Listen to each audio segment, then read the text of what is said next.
네, 오늘 내용이 제가 이제 준비하면서 보니까 뭐 어려운 게 하나도 없습니다. 사실 그냥 잘 읽으면 끝이거든요. 잘 읽으면 끝인데 같이 한번 다 읽지는 않을 거고요. 조금씩 나눠서 읽어 보겠습니다. 앞에 내용을 제가 설명해 드리면 이제 그 본의 아니게 어제 그제 이제 계속 앉아 있다가 못 걷는 사람 얘기를 들었는데 여기 또 나와요.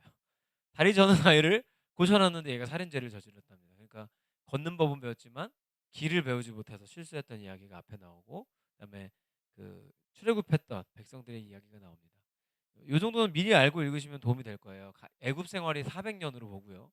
그다음에 광야 생활, 가나안 가기까지 광야 생활을 40년으로 보는데, 여기 목사님 적어 놓으셨지만 직선거리로 걸으면 14일이면 갈 수 있는 거리를 40년 만에 갔던 이야기를 하고 있습니다.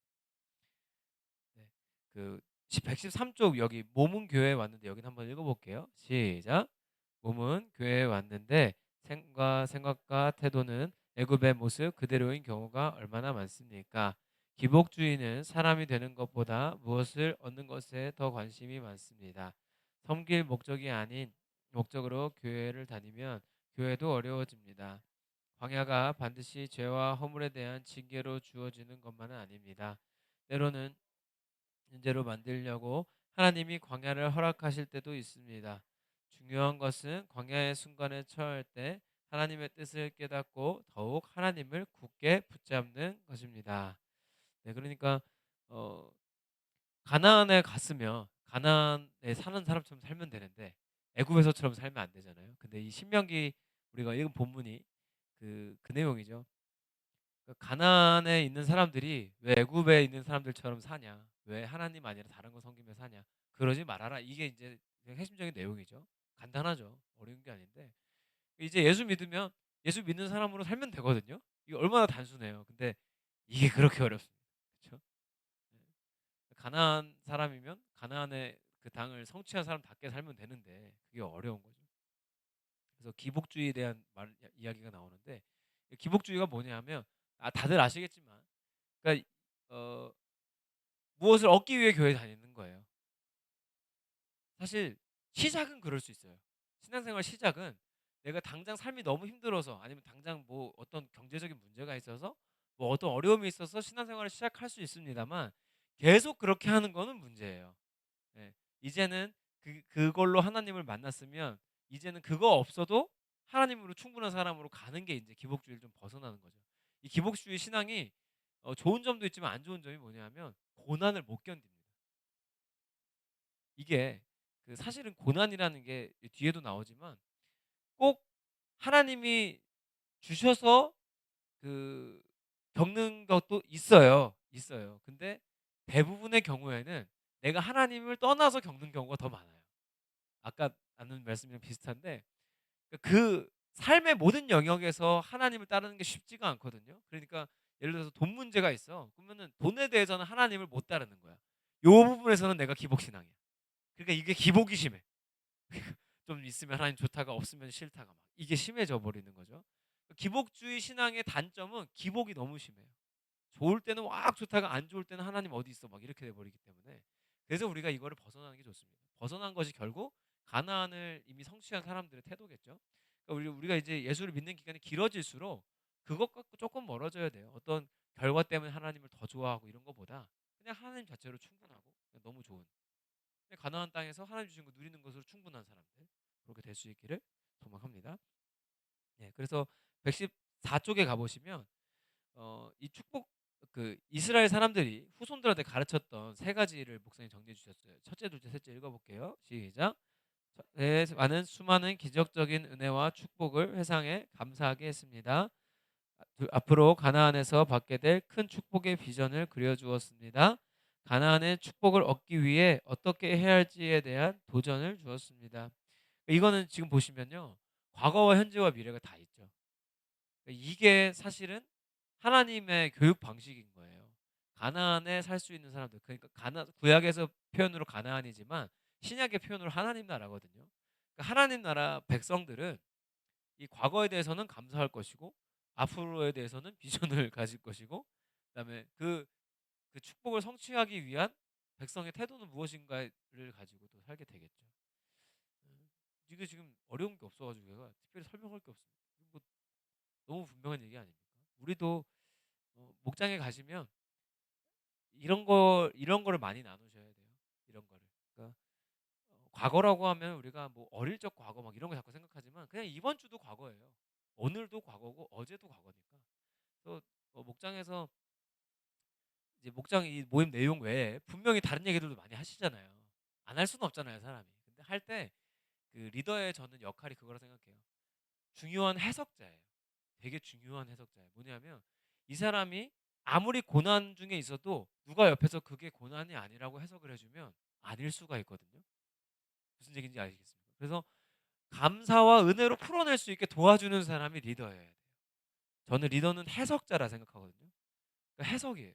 너의 지금 상황이 이러이러해, 이러이러해. 아 그래, 얼마나 힘드니? 여기서 끝나면 안 돼요. 그런데 하나님이 아마 이 상황에서 이렇게 일하고 계시고 계진 않을까? 아마 기도하면 해결해 주지 않을까? 이게 아무 얘기 아닌 것 같아도 진짜 좌절하고 절망하는 사람들한테 그게 큰 힘이 되거든요. 지금 신명을 밝힐 수는 없지만 최근에 청년부에 와가지고 이제 아주 열심히 하는 청년이 하나 있어요. 여러분도 이제 보면 아는 사람 있어요. 근데 그냥 상황만 객관적으로 따지고 보면 너무 안 좋은 상황이에요. 그냥 진짜 객관적으로 보면 무슨 버젓한 일이 있는 것도 아니고 지금 뭐 그냥 시간만 지나면 앞날에 막 대단한 소망이 있는 것도 아닙니다. 근데 이게 해석이 되고 풀어지니까 지금 그 기간을 준비하는 시간을 오히려 또 쓰게 되더라고요. 오히려 새로운 것도 막 해보게 되고 막 이렇게 갑자기 성경도 더 읽어보긴다 그러고 막 이렇게 되는 거죠. 그러니까 이 리더는 해석자 역할을 잘 하셔야 돼요. 그래서 여기 나온 것처럼 지나간 거에 대한 감사와 앞으로 있을 일들에 대한 또 비전과 축복에 대해서 많이 나눠주시면 좋겠습니다. 네, 고난의 시험은 결국 축복입니다. 여기로 넘어가는데요. 어, 그러므로 뒤에 한번 읽어볼게요. 114쪽 아래쪽입니다. 자, 그러므로 시작. 그러므로 시험이 오면 그 시험을 통해 먼저 복받을 만한 가난한 심령이 되라는 것입니다. 큰 시험을 당하면 막막하고 길이 없는 것 같지만 그때도 주님은 피할 길을 준비해 놓으셨습니다. 그러므로 시험이 오면 곧 축복도 뒤따라옵니다. 시험은 축복의 전조고. 네, 여기서 한번 끊어보면 이 시험에 대해서 아마 목장에서도 질문을 받거나 하시는 일이 있나요? 제가 궁금한데. 막 하나님이 왜 이런 시험을 주시죠? 막 이런 질문 하시는 분은 없어요? 저 같은 사람이 없군요. 근데 시험의 종류가 두 가지가 있어요. 우리가 하나님에 대한 큰 오해 중에 하나가 이건데 시험에 두 종류가 있는데 사탄이 하는 것과 하나님이 하시는 것이 달라요. 하나님이 하시는 거는 테스트의 개념이고요. 사탄이 하는 건 템테이션의 개념이에요.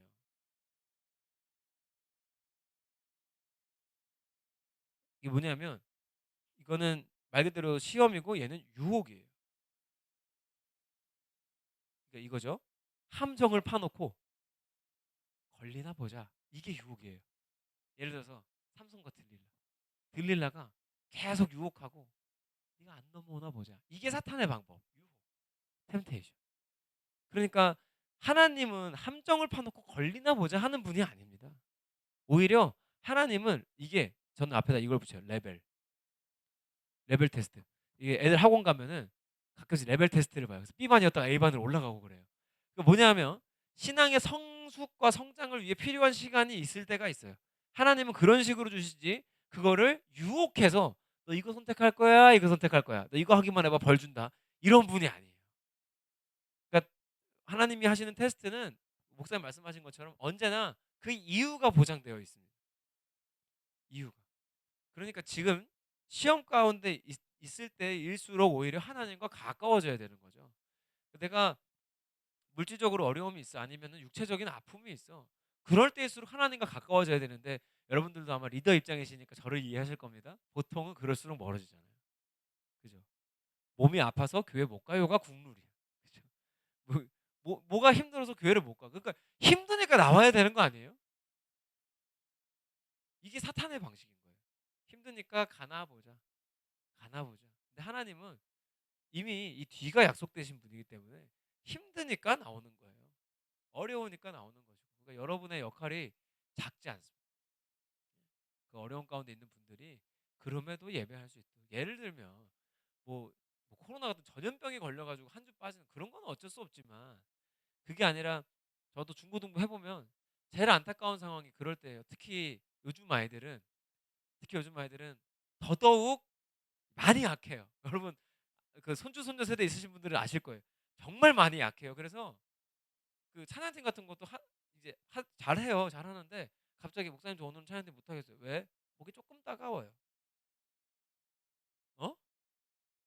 많이도 아니에요. 많이도 아니고 조금 따가워요. 안 할래.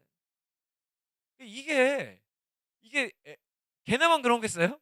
어른들도 똑같죠. 오늘은 허리가 아파서 못 가고 내일은 다리가 아파서 못 가고 그 주님 나라 가셔야지 어떡해. 어? 그럼 방법이 없잖아요. 그러니까 우리가 그 리더로서 세워지셨다면 여러분 앞서 말한 거랑 똑같아요. 지금 어려움이 있는데 누군가는 그걸 템테이션, 유혹으로 해석하고 누군가는 하나님의 테스트로 해석을 하는 거예요. 여러분이 그걸 도와주시는 거예요. 하나님이 그 뒤에 어떤 걸 하실지 기대해봐라. 예를 들면 저도 이제 이 수능이 얼마 안 남았지만 저는 엄청 억울한 사람이에요. 수능을 못 봐가지고 신학교를 갔어요. 이게 그러니까 결론은 그거예요. 다 그냥 그거예요. 태어나서 그 당시까지 태어나서 딱 한 번 시험을 망쳤는데 수능 시험을 망쳤어요. 이게 얼마나 억울해요. 그죠? 근데 지금 돌아보면 그랬기 때문에 여기 있는 거예요. 안 그랬으면 저는 장사하고 있었을 거예요. 장사를 잘했을 거라 생각합니다. 개인적으로 장사를 했을 거예요. 대학도 아마 다 안 다녔을 것 같아요. 중간에 그만두고 나와가지고 장사했을 것 같아요. 제 생각엔 그렇습니다. 근데 하나님이 이유가 있으니까 그렇게 하신 거예요. 좌절과 절망이 얼마나 컸겠어요. 19살짜리가 처음 보는 큰 시험을 망쳤는데. 근데 그 가운데 오히려 넘어섰을 때 지금 돌아보면 다 은혜고 감사잖아요. 그러니까 이렇게 되는 거죠. 이게 제 예를 들어서 죄송한 부분도 있지만 그래서 여러분이 이 해석을 해줄 수 있는 좋은 역량을 가지시면 좋겠어요. 그래서 해석의 결과는 항상 이래야 돼요. 그 결과를 통해서 늘 하나님께 경배와 감사가 많아지는 방향이면 잘된 해석이에요. 그게 아니면 잘못된 해석이에요. 그러니까 예를 들어서 몸이 아파서 교회 못 나가. 감사도 없고 경배도 없죠. 이게 잘못된 해석이죠. 몸이 아프지만 하나님이 고쳐주실 것을 믿어. 그래서 제가 이제는 좀 중고등부에서도 하는 게 뭐냐면 그래도 될 만한 애들한테는 목이 조금 따가워요 이러고 오면 그래 그러면 지금 기도하고 목사님한테 기도받고 올라가 찬양하자. 이렇게 하는 애들도 있어요. 이제 애들마다 좀 달라요. 지금 레벨이 다르니까 달라요. 근데 그 우리 이제 지금은 청년인 어렸을 때부터 우리 교회 다닌 친구가 그런 적이 있어요. 이제 여자애들이 한 달에 한 번씩 배가 아프잖아요. 배가 너무 아파서 못 올라가겠다. 그래서 그때 그 똑같이 했어요. 기도하고 찬양하자. 근데 얘가 그날 찬양하는데 하나도 안 아픈 거예요. 얘가 지금까지도 그 얘기를 해요. 이게 6, 7년 전 얘기인데 지금까지도 그 얘기를 해요. 그러니까 이게 테스트로 해석이 돼버리면 평생의 간증거리가 되는 거죠. 할렐루야. 그래서 여러분의 역할이 중요합니다. 여기 제목처럼 고난의 시험은 결국 축복이다. 그 뒤에 있는 것을 기대할 수 있게끔 우리가 함께 풀어내줄 수 있기를 바래요. 여러분 제가 안 읽었어도 꼭 읽어보시기를 바랍니다. 네. 제가 이렇게 부연 설명드리는 것은 여러분의 풍성한 예배를 위해서 도움을 드리는 거예요. 다 안 하셔도 됩니다. 자, 115쪽 재물 얻을 능력을 구합시다. 여기는 자 앞에 한 문단만 읽어볼게요. 한 문단. 재물이 생기면 시작. 재물이 생기면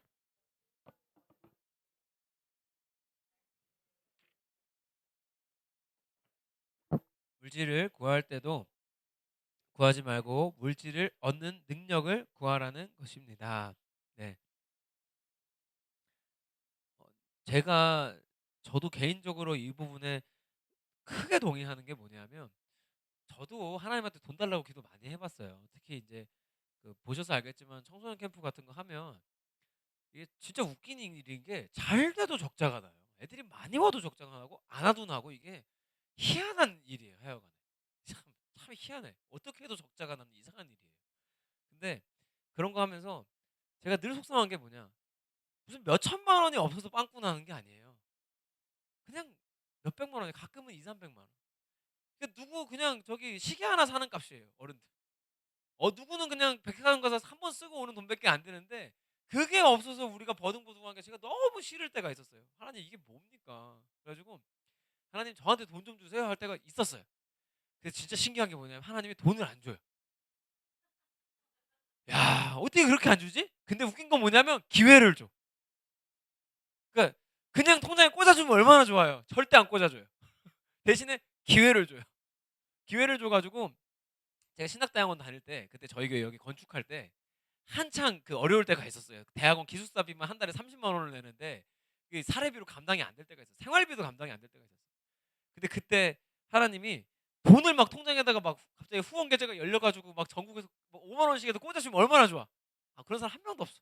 한 명도 없고 하나님 어떻게 살죠 했을 때 하나님이 그때 뭘 하셨냐면 저한테 노래 배우겠다는 학생들을 붙여 주시는 거예요. 다 성인들이었어요 그때. 학교 전도사님들부터 해 가지고 근처에서 소문 듣고 목 아픈 친구들부터 해 가지고 막 와 가지고 제가 월요일 날 하루만 수업했어요. 시간이 없으니까. 월요일 학교 쉬는 날 하루만 수업했는데 그 하루 동안 하는 게 사례비보다 나았어요. 그러니까 그걸로 살았어요. 나머지는 그냥 다 기숙사비 내고 학비 내고 뭐 밥 먹으면 끝이야. 차 할부금 내고 기름 넣으면 끝이야. 근데 아주 그냥 사실 손가락 빨아야 되는 상황에서 하나님이 정말 그거 가지고 그냥 부자는 안 만들어 줬지만 그래도 가끔씩 외식이라도 할 수 있게 해 주시더라고요. 아니 그냥 편하게 통장에 꽂아 주면 얼마나 좋아. 그죠? 하나님이 그렇게 안 하더라고요. 능력을 주시고 기회를 주시더라고요. 그래서 우리가 이 이거에 동의가 되셔야 돼요. 하나님한테 돈 달라고 기도하지 말고 오히려 지혜를 구하는 게 낫습니다. 예. 지혜를 구하고 그러다 보면 말도 안 되는 걸로 걸리는 게 있어요. 제가 이거 진짜 발설하면은 그 끝나는 사업 아이템 몇 개가 있어요. 사실 제 머릿속에 있는데 제가 심지어 그거 할 만한 애들한테 얘기를 해 줬거든요. 자긴 못한대. 들어보니까 무조건 될 거는 같은데 자기는 못한대. 그러니까 아무도 안 하는 거예요. 예를 들면은 이게 비밀이에요, 여러분. 영상이지만 비밀인데 아마 김정희 전사님 잘 아실 텐데 피아노는 지금 피아노 학원 애들 엄청 다니잖아요. 피아노 어드벤처라는 교재가 나오면서 교육의 패러다임이 완전히 바뀌었어요. 요즘에는 체르니, 뭐 소나티네 막 이런 것만 치지 않고 그런 거 치거든요. 재밌어요 교재가. 한국말로 돼 있고 그다음에 막 애들이 좋아할 만한 것들도 막 들어와 있어요. 근데요, 여러분 피아노 다음 많이 배우는 악기가 뭐예요? 바이올린이잖아요. 바이올린 교재는 아직도 200년 전 거 똑같이 쓰고 있어요. 그리고 제가 비공식 통계인데요. 그 태연이네 학교 그 오케스트라 아이들에게 제가 질문을 해봤습니다. 너희들 바이올린 좋아하지 않는 사람 손 들어봐라. 한 명도 없어요. 다 엄마가 시켜서요. 일단 교재가 재미없고 선생님들은 더 재미없어요. 그러면 바이올린 교재 하나 개발하면 된다니까요. 바이올린 어드벤처 이거 100%라니까. 제가 바이올린으로 10년 동안 저기 고문 받아봐서 알아요. 제가 어거지로 10년을 했거든요. 얼마나 재미없는지 몰라요. 그거 특히 남자애들한테는 환장하는 악기예요. 가만히 서가지고 돌아버려요. 에너지 발산이 안 됩니다. 그게. 근데 그거 개발하면 무조건 대박적이에요. 제가 그 수진이 그 우리 발리언 있잖아요. 데려다가 야 교재 하나 만들어라. 대박이다 무조건. 피아노 학원에 한 두세 군데만 들어도 소문 나면 이거 끝난다. 무조건 해라. 자기는 못한대. 야 너 대학원까지 했잖아. 자기는 못한대. 내가 해야겠다. 내가 씨. 아우 내가 시간면 내가 하고 싶다. 야 이거 무조건 대박 아이템인데. 근데 이 얘기를 제가 학생들한테 해봤어요. 배울린 배운 애들. 우와 목사님 만드시면 안 돼요? 이게 그러니까 저는 이렇게 지나가다가 걸리는 것도 꽤 있어요. 꽤 있으면 저는 관련된 사람한테 얘기해 주거든요. 근데 실행하는 사람이 없어요. 실행하는 사람 저를 못 믿기도 하겠지만 실행하는 사람은 어쨌든 간에 분명히 돈을 직접 받는 것보다 지혜를 구해서 지혜를 얻는 것이 길게 보면 더 좋지 않습니까? 네. 우리가 하루 이틀 살 것도 아니고 뭐 길게 재수 없으면 120살도 살 텐데 그 세월을 사는 동안 돈 좀 있는 것보다야 지혜 있는 게 낫죠. 그래서 하나님께 우리가 요 말씀대로 함께 기도할 수 있기를 소망합니다. 네, 나머지는 꼭 읽어보십시오. 꼭 읽어보시고 117쪽 하나님만 바라보며 삽시다. 와볼게요. 네, 여기도 첫 문단을 한번 읽어볼게요. 왜 가나안? 시작. 왜 가나안 족속이 이스라엘에 의해 멸망당했습니까? 하나님이 이스라엘 백성들을 편애하셨기 때문이 아니라 가나안 족속들의 죄 때문입니다. 이스라엘 백성도 하나님의 뜻을 저버리고 우상 숭배에 빠지면 가나안 족속들처럼 반드시 멸망할 것이기 때문에 오직 만 바라보고 말씀 중심적으로 살라고 도전합니다. 사람은 하나님만 바라보고 말씀 중심적으로 살 때에 진정한 행복을 얻습니다. 아멘. 네, 여기가 사실상 결론이죠. 네. 지금 그 가나안에 살던 족속들이 나빠서 나쁜 사람들이라서 멸망당한 게 아닙니다. 제가 아까 낮에도 말씀드렸지만 성경에 나오는 죄는 나쁜 행동이 아니에요. 인간 기준에서 악한 행동이 아니라 하나님 없이 사는 거를 죄라고 하는 거예요. 저는 그래서 개인적으로 이 헬라어 하마르티아라는 단어가 죄라고 번역이 됐는데 다른 말이었으면 어땠을까라는 생각을 해요. 개인적으로. 그래서 안 믿는 사람들한테 너 죄인이야 그러면 싸우자 들잖아요. 그죠? 근데 이게 인정이 안 되면 전도가 시작이 안 되는 걸. 참 이게 쉽지 않죠? 그래서 사실 죄 말고 다른 표현이었으면 어땠을까 생각도 하면서 저는 요즘에 이제 감사한 게 청년부랑 중고등부에 세신자들이 엄청 와요. 거의 매주 와요, 매주. 물론 다 정착하진 않습니다만 매주 오면 제가 한 10분이라도 주어지면 보통 이제 그 복음을 전합니다. 근데 그때 너는 죄인이야. 이거부터 안 하고요. 하나님 없이 사는 게 참 힘들다는 얘기를 해요. 그리고 그거를 죄인이라고 표현한다. 나쁜 행동이 아니다라고 해주면 그래도 조금 유하게 받아들이는 친구들이 있더라고요. 제가 너무 감사한 게 우리 교회에 일본인도 왔었어요. 청년. 일본 여자 청년이 여자인데 얘가 이제 남자애가 한국인이고 둘이 결혼을 해서 신혼부부인데 여기 ALC에 살게 된 거예요. 그래서 한번 왔는데 하다 보니까 세계적으로 일본 사람한테 복음을 전하고 있더라고요. 네. 그래서 제가 또 생각했던 게 일본어로도 단어라도 성경에 나오는 단어라도 일본어를 알았으면 참 설명이 쉬웠을 텐데 얘가 한국어를 엄청 잘해요. 엄청 잘해도 어려운 말은 모르잖아요. 이게 아쉽다. 그 생각이 너무 들더라고요. 그래서 네, 우리가 공부는 왜 합니까?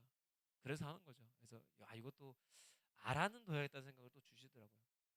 우리가 하나님 바라보며 산다는 것이 결국은 구원 받았다는 거예요. 여러분 제가 그 요즘에 자주 질문을 받았었는데요.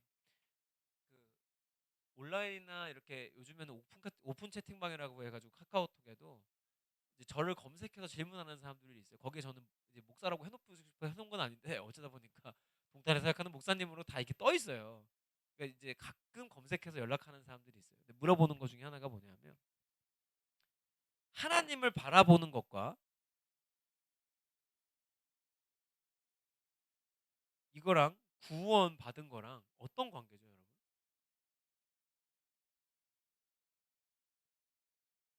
네, 그게 그거예요. 이 구원은 이해하실 때 우리가 특별히 그 장로교적 사고 방식이 너무 강해지면 이래서 감리교랑 우리가 갈라진 거거든요. 너무 강해지면 구원 한 번 받으면 끝 이렇게 가버려요.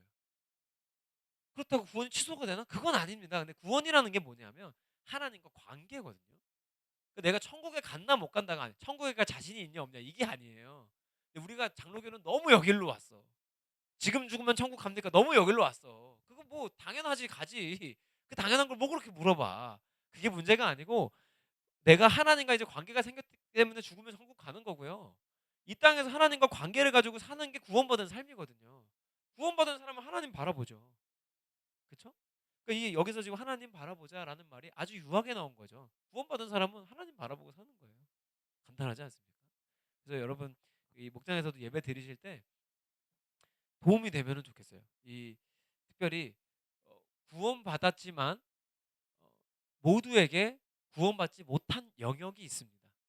그러니까 무슨 얘기냐면 죽어서 천국 못 갈 죄는 아닙니다만 이 땅에서도 우리가 하나님과 관계 맺지 못한 부분 때문에 고생하면서 산다는 거예요. 그러니까 하나님은 그 고생을 끝내주고 싶어서 시험도 주시기도 하고 상황을 만들어 주시기도 하는 거죠. 그 상황을 넘어서면 그 상황에 대해서 문제가 줄어들고 결국은 이 땅에서의 삶도 하나님과 함께 행복할 수 있다는 거거든요. 성경에 나오는 말들이. 그래서 이 메시지가 좀 전달이 되기를 소망합니다. 저도 이제 벌써 사역을 한 15년인가 했더라고요. 근데 제가 여러분 앞에서 경력을 자랑하는 건 참 어설픈 일이라고 생각을 합니다. 근데 감사한 것은 이 꽤나 길다면 길고 짧다면 짧은 시간을 지내면서 저도 정말 시험이 많았고요. 솔직히 삐질 때도 있었고요. 그만둬야겠다 생각할 때도 있었고요. 그만해야지 생각할 때도 많았습니다. 아주 많았어요. 근데 돌이켜보면 그 시간들을 넘어섰기 때문에 그 부분에 대한 문제가 사라진 것들도 있어요. 예를 들면 이번에 제가 그 김다현 변호사 때문에 상담소에서 무슨 그 심리 검사를 하나 받았어요. 결과지가 필요해가지고 MMPI라고. 여러분 심심하면 한번 해보세요. 문항이 567개밖에 안 돼요. 예, 진짜 눈알이 뽑히는 줄 알았습니다. 진짜 와 왜 이렇게 많은 거야? 끝이 안 나. 끝이 567개가 진짜 말이 560 엄청 많아요 진짜. 근데 막 잘못 찍은 것 같기도 해 몇 개는 정신이 없어가지고. 근데 그거 해 보니까 그 분석하시는 분이 이상하다는 거예요. 이 사람 이상한 사람이래요. 왜 이상하냐 했더니 불안이 0 이래요. 이거는 불안이 없는 게 아니라 없는 척하는 거라고 분석을 하더라고요. 이런 사람이 없기 때문에. 그래서 나는 '진짠데?' 근데 제가 처음부터 불안이 없었겠어요? 엄청 불안이 심했던 사람이에요. 그래서 제가 청소년 캠프 갈 때 짐을 2 배, 3배 싸던 사람이에요. '혹시나 이거 안 되면 어떡해. 2개 더 챙겨. 혹시나 이거 안 되면 어떡해. 2개 더 챙겨.' 이랬던 사람이에요 원래. 굉장히 불안했던 사람인데 그 시간들을 하나님이 일부러 겪게 하신 것 같아요. 그래서 캠프 한번 다니고 뭐 할 때마다 문제가 생기고 해결하는 과정에서 '아 하나님이 이렇게 준비해 두셔서 그렇구나.' 이거를 경험 몇 번 하고 나니까 진짜로 불안이 없어서 난 그렇게 푼 건데 난 진심으로 풀었거든요. 근데 자꾸 이거는 거짓말일 가능성이 높다. 불안이 아주 높은 사람일 것이다 그래요. 그러고서는 이제 이 푼 사람이 목사라고 그러니까 그분이 깜짝 놀라는 거예요. 왜냐하면 이분은 목사하면 안 된대요. 왜냐? 이렇게 결과가 이렇대요. 순종력이 순종하는 마음이 아예 없고 믿음이 없대요. 결과상. 그래서 제가 뭐라 그랬냐면 아주 정확하다. 아주 정확하다고 그랬어요. 왜? 나는 사람할 때 순종할 마음이 없고 난 사람을 안 믿는다. 제가 이 철칙이 저는 사람을 아예 안 믿습니다. 네. 그러면서 그분은 그런 거예요. 아니 뭐 교회를 안 다니시는 분이니까 이해를 못 해요. 교회 다니는 아니 목사님이면 사람을 좀 믿어야 되지 않나요? 그러는 거예요. 사람을 믿으면 중고등부 사역을 못 해요. 네. 절대 못 해요. 왜요? 이번 주에 교회 나온다는데 안 나오거든요. 못 해요. 걔 믿기 시작하면 속상해서 못 합니다. 근데 저는 어떤 말을 해도 안 믿고요. 저희 애들이 아무리 신앙 고백을 해도 그때만 기뻐하고 오래 믿어주지 않아요. 저는 언제나 불신자 대하듯이 대해요. 언제나 저는 선교지에 있다고 생각하고요. 아프리카다 여기는. 여기는 아프리카 오지와 같다. 얘네는 예수를 믿고 있지만 언제든 안 믿을 수 있다. 항상 이 마음으로 하거든요. 그래서 믿음이 없다고 나오는 게 맞고요. 저는 어떤 그 사람들이 만들어 놓은 제도나 사람들의 명령에 순종할 생각이 없어요. 그 결과 정확하다고 제가 말씀드렸습니다. 아주 정확. 근데 그게 안 믿는 상담사 입장에서는 이해가 안 되는 거예요. 어떻게 불안이 없을 수 있지? 어떻게 사람을 안 믿는데 그 일이 가능하지? 막 이런 이게 여러분 예수 믿는 일이 참 희한한 일인 거예요. 세상 사람들과 알게 모르게 많이 달라져 있는 거예요. 같은 땅을 밟고 살지만 완전히 다른 삶이 되는 거죠. 제가 잘났다 이게 좋다 이 말이 아니에요.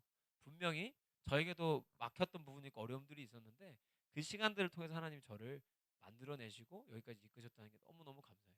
개인적으로는 지금 담임 목사님 안 계시면서 제가 저희 교회에서 연속으로 이렇게 설교 많이 해본 건 처음입니다. 네, 특히 또 40일 6억까지 겹쳐가지고 이렇게 많이 해본 건 처음인데 하면서 너무 감사한 건 뭐냐면 하나님이 이제 20대 때부터 강제로라도 그런 자리에 정말 많이 데려다 놓으셨고 너무 감사한 게 제가 초등학교 2학년 때부터 청소년 캠프 쫓아다니면서 우리나라에서 설교 제일 잘한다는 목사님들 다 본 거예요. 초등학교 2학년 때부터 30대 지금까지 우리나라 목사님들 그러니까 설교 잘한다는 강사들은 다 만났어요. 너무 감사한 게. 그래서 제가 잘한다는 게 아니라 그분들 보다 보니까 배운 게 많았어요. 많았고 20대에 하나님이 강제로 책을 얼마나 읽히셨는지 몰라요. 지금은 제가 그냥 습관적으로 보지만 그때 막 그때까지만 제가 책을 막 사랑하는 사람이 아니었어요. 근데 하나님이 강제로 너무 읽히셔 가지고 했던 것들이 지금은 너무 감사한 게 막 쏟아지게 하시니까 너무 감사해요. 그래서 여러분 목원들이든 여러분이든 주어진 상황 가운데 그 뒤에는 반드시 축복이 기다리고 있습니다. 그래서 하나님의 요거를 기대할 수 있도록 여러분의 상황이든 여러분 목원의 상황이든 해석이 잘 되어지도록 좀 도움을 주실 수 있으면 좋겠습니다. 네, 기도하겠습니다. 하나님 감사합니다. 우리에게 주신 어, 이 목장 리더라는 자리가 얼마나 귀한 자리인지 다시 한번 기억하고 깨닫습니다. 하나님 목원들의 삶을 우리가 듣고 나눌 때에 하나님의 방향으로 해석해낼 수 있는 지혜와 능력을 더하여 주시옵소서. 특별히 어떤 어려움 가운데 있어도 그 어려움들 너머에 있는 하나님의 축복을 바라볼 수 있는 믿음을 우리와 함께하는 모든 목원들에게 또 온 성도에게 부어주시고 인도하여 주시옵소서. 참여한 자들 또 온라인으로 참여하는 우리 목장 리더들 통해 하고 계신 일들에 너무나 감사합니다. 하나님 우리 힘으로 하기 버거울 때도 있으나 하나님 함께 하시기에 할 수 있음을 믿고 나아갑니다. 이번 주에도 함께하여 주시옵소서. 예수님의 이름으로 기도합니다.